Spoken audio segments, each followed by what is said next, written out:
복음 26장 36절부터 46절까지의 말씀입니다.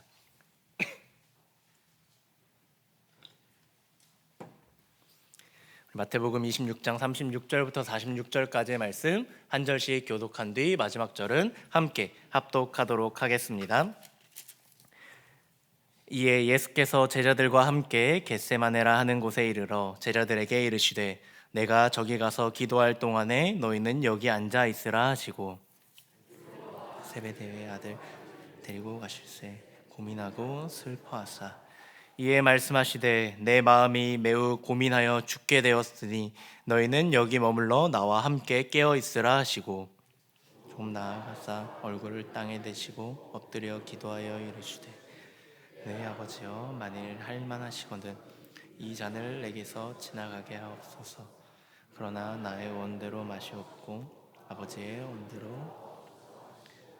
제자들에게 오사 그 자는 것을 보시고 베드로에게 말씀하시되 너희가 나와 함께 한 시간도 이렇게 깨어 있을 수 없더냐. 시험에 들지 않게 깨어 기도하라. 마음에는 원이로되 육신은 약하나. 다시 두 번째 나아가 기도하여 이르시되 내 아버지여 만일 내가 마시지 않고는 이 잔이 내게서 지나갈 수 없거든 아버지의 원대로 되기를 원하나이다 하시고 그들이 자니 이는 그들의 눈이 피곤함이러라. 또 그들을 두시고 나아가 세 번째 같은 말씀으로 기도하신 후 제자들에게 오사 이르시되 이제는 자고 계시라. 때가 가까이 왔으니. 함께 읽겠습니다. 일어나라 함께 가자 보라 나를 파는 자가 가까이 왔느니라. 아멘. 살아계신 하나님의 말씀입니다. 오늘은 종려주일입니다. 우리 주님께서 나귀를 타시고 예루살렘에 입성하신 날입니다. 사람들은 겉옷을 펴고 종려나무 가지를 흔들며 호산나라고 외쳤습니다. 이 호산나라는 말이 단순한 환호의 구호가 아니라 이제 우리를 구원하소서라는 간절한 기도의 외침이었습니다. 그러나 참 아이러니하게도 그날 예수님을 향하여 종려나무 가지를 흔들던 그 많은 사람들은 예수님이 어떤 방식으로 그들을 구원하실지 제대로 알지 못한 상황이었습니다. 그들은 로마의 압제에서 벗어나게 해줄 정치적인 해방을 기대했을지도 모릅니다. 아니면 경제적인 어려움에서 벗어나게 해줄 현실적인 구원을 기대했을지도 모릅니다. 기적을 행하시고 병든 자를 고치시며 능력 있게 역사하시는 예수님께서 뭔가 세상을 뒤집을 만한 큰 일을 하실 것이다 라고 그들은 생각했을 것입니다. 그러나 주님께서 예루살렘에 들어가신 그 길은 사람들이 기대했던 승리의 길이 아니었습니다. 그 길은 고난의 길이었고 십자가의 길이었고 죽음을 향해 걸어가시는 길이었습니다. 사람들은 환호했지만 주님은 죽으시기 위해 들어가시고 계셨습니다. 사람들은 왕의 영광을 기대했지만 주님은 종의 고난을 향해 나아가고 계셨습니다. 그렇기 때문에 종려주일은 단순한 기쁨의 날이 아니라 고난 주간의 시작입니다. 교회는 오래전부터 이 한 주간을 특별히 경건하게 보내며 주님의 고난과 십자가를 깊이 묵상하는 시간으로 삼아왔습니다. 왜 오랫동안 교회는 이것을 전통으로 삼아왔을까요? 바로 주님의 고난을 바로 보지 않고는 우리의 죄가 얼마나 무거운지 알 수 없고 주님의 십자가를 바로 보지 않고는 우리가 받은 그 구원이 얼마나 큰 은혜인지를 알 수 없기 때문입니다. 오늘 우리가 읽은 이 본문은 바로 그 고난의 한복판으로 우리를 데려가고 있습니다. 예수님께서 제자들과 함께 겟세마네로 나아가십니다. 그리고 그곳에서 기도하십니다. 이 장면을 볼 때 우리는 단지 예수님께서 기도하셨으니 우리도 기도해야지 라는 정도로만 보면 안 됩니다. 물론 본문은 우리에게 분명히 깨어 기도하라 라고 말씀하십니다. 그러나 이 본문이 가장 먼저 보여주는 것은 연약하여 잠들어 버리는 제자들과 달리 끝까지 깨어 순종하시는 예수님, 실패할 제자들을 대신하여 아버지의 뜻에 완전히 복종하시는 예수 그리스도의 모습입니다. 다시 말하면 오늘 본문은 먼저 우리의 결심보다 그리스도의 순종을 보여주는 본문입니다. 우리의 열심보다 주님의 신실하심을 보여주는 본문입니다. 우리의 깨어있음보다 우리를 대신하여 끝까지 깨어 계신 주님을 바라보게 하는 본문인 것입니다. 오늘 우리가 함께 본 말씀인 36절의 말씀을 함께 합독하도록 하겠습니다. 이에 예수께서 제자들과 함께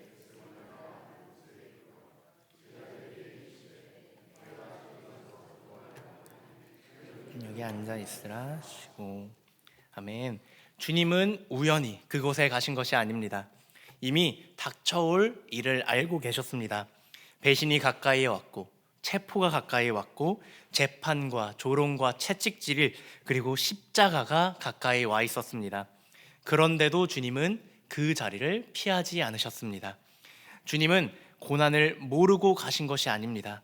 주님은 다 아시면서 그 고난의 길을, 십자가의 길을, 죽음을 다 아시면서도 순종으로 그 겟세마네 그 자리로 나아가셨던 것입니다. 이어진 37절과 38절을 보면 주님께서 고민하고 슬퍼하사 내 마음이 매우 고민하여 죽게 되었으니 라고 말씀하십니다. 이 말씀은 우리에게 예수님이 참 하나님이실 뿐만 아니라 참 사람이신다라는 것을 우리에게 보여주고 있습니다. 예수님은 우리와 똑같이 죄를 가지신 분은 아니지만 참 사람으로서 인간이 느끼는 고통과 슬픔과 압박의 무게를 다 아시는 분이십니다. 주님은 그 고난을 절대로 가볍게 여기지 않으셨습니다. 십자가를 대수롭게 여기지 않으셨습니다. 그 고난이 얼마나 무거운 것인지, 그 잔이 얼마나 두려운 것인지 주님은 누구보다 잘 알고 계셨습니다. 그렇다면 주님이 두려워하신 것은 무엇입니까? 단지 육체적인 고통뿐만이 아니었습니다. 물론 그것도 포함됩니다. 채찍질하는 고통, 사람들이 조롱하는 것, 그리고 십자가에 달리는 처절한 아픔, 이 육체적인 고통도 포함될 것입니다. 그러나 이 겟세마네의 그 본질은 그것보다 더 깊습니다.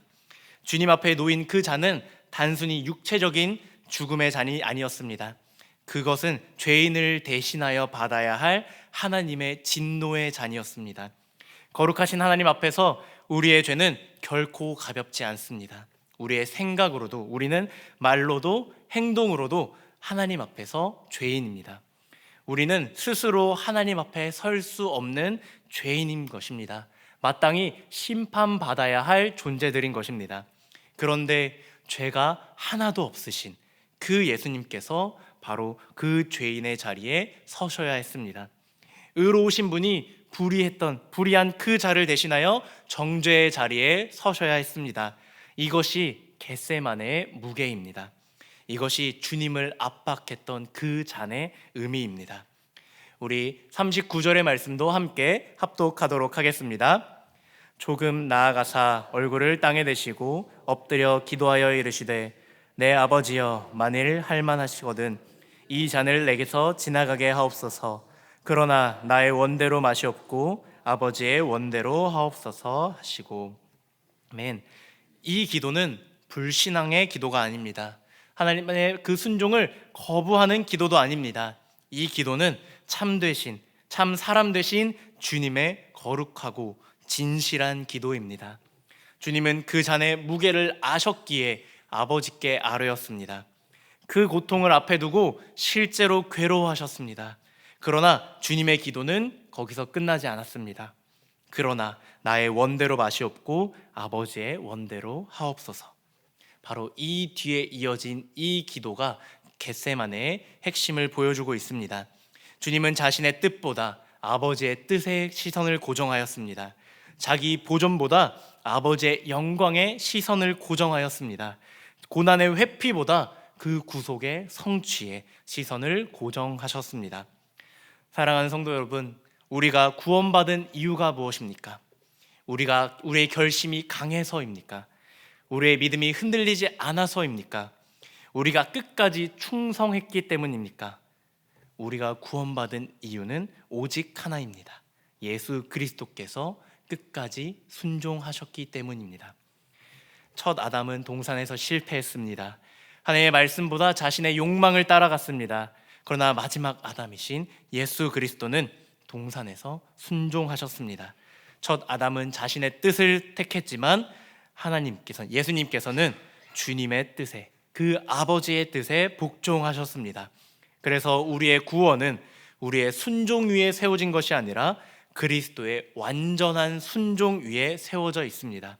그러므로 우리는 겟세마네를 바라보며 먼저 회개하는 동시에 감사해야 하는 것입니다. 주님, 제가 그 자리에 섰어야 했는데 주님이 대신 섰습니다. 내가 받아야 할 그 잔을 주님께서 감당하셨습니다. 그 진노를 주님께서 대신 받으셨습니다. 내가 이루지 못한 순종을 주님께서 완전히 이루어 주셨습니다. 라고 이 마음으로 겟세마네를 우리는 바라봐야 하는 것입니다. 동시에 우리는 여기서 기도의 본도 배웁니다. 우리는 살면서 여러 가지 잔들을 만납니다. 질병의 잔을 만납니다. 관계의 잔도 만납니다. 경제적인 어려움의 잔도 만납니다. 자녀의 문제의 잔도 있고 사명의 부담이라는 잔도 있습니다. 그리고 우리가 말할 수 없는 마음의 그 눌림의 잔도 있습니다. 그때 우리는 하나님, 이 잔을 지나가게 해주십시오. 너무 무겁습니다. 감당하기 어렵습니다. 라고 기도할 수 있습니다. 그러나 그 기도가 잘못된 게 아닙니다. 그러나 신자의 기도는 거기서 그치는 것이 아니라 그 다음 단계로 나아가야 합니다. 그러나 내 뜻대로 마시옵고 아버지의 뜻대로 하옵소서라는 이 기도로 신자는 나아가야 하는 것입니다. 이것은 체념의 기도가 아닙니다. 운명론도 아닙니다. 아버지의 뜻이 선하시고 지혜로우시며 결국 가장 옳다라는 믿음의 고백인 것입니다. 우리의 기도는 내 뜻을 하나님께 관철시키는 도구가 아니라 하나님의 뜻 앞에서 나 자신을 굴복시키는 은혜의 자리여야 하는 것입니다. 그런데 예수님께서 이처럼 간절히 기도하시는 동안에 제자들은 무엇을 하고 있었습니까? 예수님은 제자들을 데리고 겟세마네에 가셨고 어떤 제자들은 거기에 앉아 있으라 하셨고 베드로와 세베대의 두 아들 야고보와 요한은 조금 더 가까이 데리고 가셨습니다. 그리고 그들에게 너희는 여기에 머물러 나와 함께 깨어 있으라 라고 하셨습니다. 이 말씀은 단순히 안 자고 버티고 있어라 라고 이야기하시는 게 아닙니다. 나와 함께 깨어 기도하라 라는 말씀입니다. 지금 주님은 가장 깊은 고난의 시간으로 들어가고 계십니다.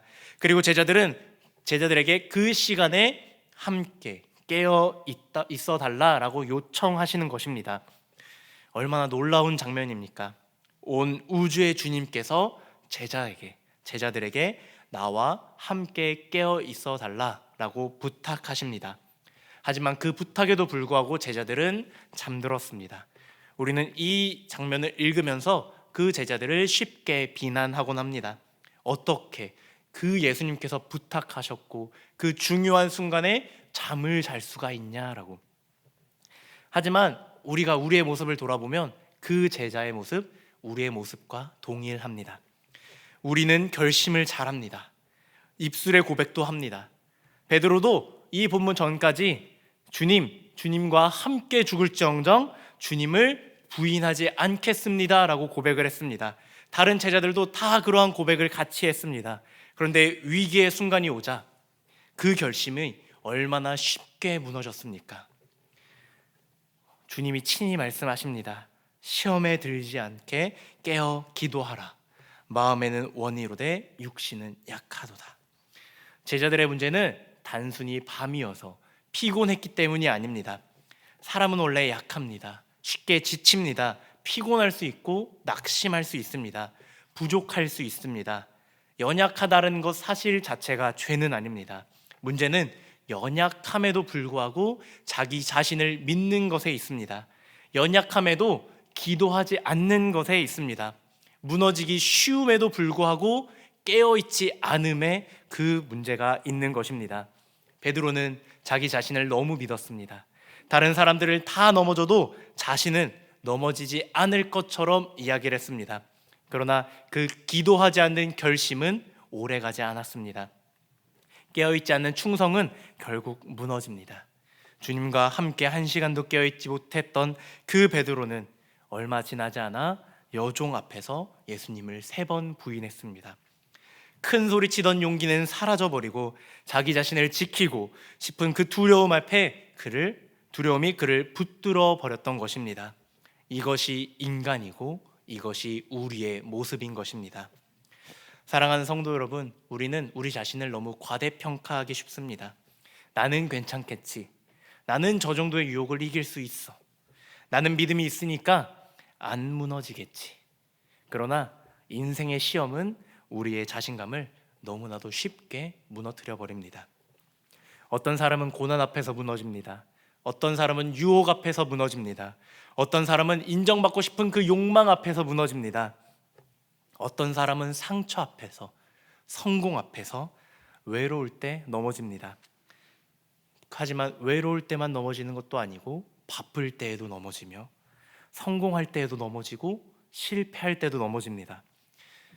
왜 그렇습니까? 우리의 육신은 약하기 때문입니다.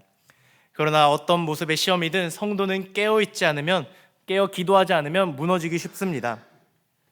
교회를 오래 다닌 것으로 우리는 안전하지 않다는 것입니다. 직분이 있다고 자동으로 우리가 깨어 있는 것도 아닙니다. 성경 지식이 많다고 반드시 그 전쟁에서 승리하는 것도 아닙니다. 지금 깨어 있지 않다면, 오늘 기도하지 않는다면 우리는 넘어질 수 있는 것입니다. 그래서 우리는 넘어진 사람을 쉽게 판단해서는 안 됩니다. 오히려 나도 저 자리에 얼마나 쉽게 설 수 있는 사람인가라는 것을 기억해야 하는 것입니다. 자신의 약함을 알아야 하는 것입니다. 자기의 약함을 아는 사람만이 기도합니다. 자기 자신을 믿는 사람은 결코 기도의 자리로 나오지 않습니다. 오늘 제자들의 가장 큰 문제는 육신의 잠이면서 동시에 영적인 잠이었습니다. 상황의 심각성을 모르는 잠이었습니다. 자기의 연약함을 모르는 잠이었습니다. 우리도 그렇지 않습니까? 교회를 다니지만 영적으로 졸 수 있습니다. 예배는 드리지만 그 마음은 다른 곳에 가 있을 수 있습니다. 말씀은 듣지만 그 말씀이 우리의 실제 삶에서는 잠들어 있을 수 있습니다. 기도는 하면서 실상 하나님 없이 살아가는 그 삶을 살아가는 우리에게 주님은 오늘도 묻습니다. 너희가 나와 함께 한 시간도 깨어 있을 수 없더냐? 이 말씀은 단지 베드로와 야고보, 요한에게 하신 말씀이 아니라 오늘 우리를 향한 말씀입니다. 그러므로 우리는 깨어 기도해야 합니다. 그러나 여기서 중요한 것은 우리가 깨어 기도하는 그 이유가 단지 성실한 종교인이 되기 위해서가 아니라는 것입니다. 더 나은 습관을 만들기 위해서도 아닙니다. 사람에게 좋은 믿음을 보여주기 위해서도 아닙니다. 우리가 깨어 기도해야 하는 그 이유는 깨어 기도할 때 우리의 시선이 다시 주님께로 고정되기 때문입니다. 우리의 시선은 너무 쉽게 흔들립니다. 그렇기 때문에 그 흔들린 시선을 기도의 자리로 나아옴으로써 다시 하나님께 고정시키는 것입니다. 그 은혜의 자리로 나아가야 하는 것입니다. 기도는 내 문제를 오래 바라보던 그 눈을 거두고 주님께 눈을 다시금 돌리는 시간입니다. 나 자신만 붙들고 있던 그 시선을 십자가의 주님께로 향하게 하는 시간입니다. 그래서 기도는 무엇입니까? 기도는 내가 나를 지킬 수 없다라는 고백입니다. 내 결심으론 끝까지 갈 수 없다라는 자백입니다. 내 의지로는 시험을 이길 수 없다라는 인정인 것입니다. 그래서 기도는 주님, 저를 붙들어 주십시오라는 하고 주님께 매달리는 것입니다. 그래서 기도하는 사람은 약한 사람이 아니라 자신의 약함을 아는 사람입니다. 오히려 기도하지 않는 사람이 가장 위험한 사람인 것입니다. 사랑하는 성도 여러분, 우리는 종종 기도를 너무 가볍게 여깁니다. 바쁘면 기도를 줄이게 됩니다. 피곤하면 기도를 미루게 됩니다. 괜찮은 것 같으면 기도를 잠시 놓아둡니다. 그러나 바로 그때가 가장 위험한 때입니다. 시험은 대개 내가 괜찮다라고 느낄 때 더 가까이 와 있습니다. 기도는 특별한 행사 때만 하는 것이 아니라 기도는 위기 때만 꺼내드는 성도의 마지막 카드가 아닙니다. 기도는 성도의 호흡입니다. 그리고 살아있는 성도의 표시입니다. 그리고 하나님 백성이 하나님을 의지하고 있다라는 것을 가장 분명하게 보여주는 표현인 것입니다. 그러므로 이번 고난 주간에 우리는 다시 기도의 자리를 회복해야 합니다. 가정에서도 기도해야 합니다. 개인적으로도 기도해야 합니다. 교회에서도 기도로 나아가야 되는 것입니다. 짧게라도 진실한 나의 마음을 하나님께 고백해야 합니다. 형식보다 진심으로, 무엇보다 내 뜻만 이루어 달라는 기도에 머물지 말고 하나님 뜻 앞에 나를 바로 세우는 기도로 나아가시길 소망합니다. 물론 우리의 피로를 아뢰는 것도 중요합니다. 질병을 위해 기도로 나아갈 수 있습니다. 자녀 문제를 위해 기도할 수 있습니다. 생계와 앞날을 위해 기도할 수 있습니다. 하나님께 그 모든 것 다 솔직하게 아뢰을 수 있습니다. 그러나 결국은 주님처럼 기도해야 합니다. 아버지, 원하시면 이 잔을 옮겨 주시옵소서. 그러나 내 뜻대로 마시고 아버지의 뜻대로 하옵소서. 이 기도는 가장 어려운 기도이지만 동시에 가장 복된 기도입니다. 왜냐하면 이 기도는 우리를 하나님의 선하신 통치 아래로 데려가기 때문입니다. 오늘 본문 속에는 아주 선명한 대비가 있습니다. 잠든 제자들과 깨어 기도하시는 예수님, 무너질 사람들과 끝까지 순종하시는 주님입니다. 그런데 우리의 소망은 어디에 있습니까? 잠든 제자들 편에 우리의 소망이 있지 않습니까? 깨어 기도하는 곳에 있으십니까? 우리는 늘 깨어 있지 못했습니다. 우리는 자주 기도하지 못했고 자주 결심만 하고 무너졌습니다. 그러나 예수님은 그러지 않으셨습니다. 주님은 끝까지 깨어 있으셨습니다. 끝까지 기도하셨고 끝까지 주님의 뜻에 순종하셨습니다. 그 아버지의 말씀에 복종하셨던 것입니다. 그래서 그 순종으로, 그 복종으로 우리를 살리셨습니다. 그 순종으로 우리의 구원을 이루신 것입니다. 그러므로 깨어 기도하라라는 이 말씀은 먼저 우리를 정죄하기 위한 말씀이 아니라 우리를 살리시는 복음 안에서 주시는 초청인 것입니다. 너는 왜 이것밖에 못하냐? 라고 밀어내시는 것이 아니라 내가 약하니 나에게로 와라. 깨어 기도하라. 내가 너를 붙들겠다라는 초청하시는 그 말씀인 것입니다. 사랑하는 성도 여러분, 이번 고난 주간에 우리는 두 가지를 붙들었으면 좋겠습니다. 하나는 우리를 대신하여 깨어 순종하신 그리스도를 깊이 바라보는 것입니다. 내 믿음의 부족함만 보지 말고 나를 위해 끝까지 순종하신 주님을 바라보시길 원합니다. 내 결심의 연약함만 바라보지 않고 내가 마셔야 할 그 잔을 대신 드신 주님을 보시길 원합니다. 다른 하나는 바로 그 주님 앞에서 깨어 기도하는 것입니다. 주님, 저는 약합니다. 주님, 저는 자주 졸았습니다. 주님, 저는 자주 방심했습니다. 그러나 저를 붙들어 주십시오. 시험에 들게 하지 마시고 내 뜻보다 아버지의 뜻을 더 사랑하게 하시고 십자가의 주님께 시선을 고정하게 하여 주시옵소서라고 기도하는 저와 여러분들이 되어야 합니다. 오늘 주님은 우리에게 묻습니다. 너희가 나와 함께 한 시간도 깨어 있을 수 없더냐? 이 물음 앞에서 우리는 변명하지 않았으면 좋겠습니다. 도리어 겸손히 엎드렸으면 좋겠습니다. 그리고 그 겸손함으로 다시 주님을 바라보길 원합니다. 세상의 종려나무 가지보다 십자가를 더 깊이 묵상했으면 좋겠습니다. 사람들의 환호보다 아버지의 뜻을 더 귀하게 여겼으면 좋겠습니다. 잠든 제자들의 모습 속에서 우리의 연약함을 보고 회개하되 끝까지 순종하신 예수 그리스도를 바라보며 다시 일어서길 소망합니다. 이번 고난주간에 깨어 기도함으로 시험에 이기고 아버지의 뜻에 순종하신 그 주님을 더욱 깊이 닮아가며 무엇보다 우리를 위해 진노의 잔을 받으신 예수 그리스도만 높이는 저와 여러분들이 되기를 간절히 소망합니다. 우리 시간 함께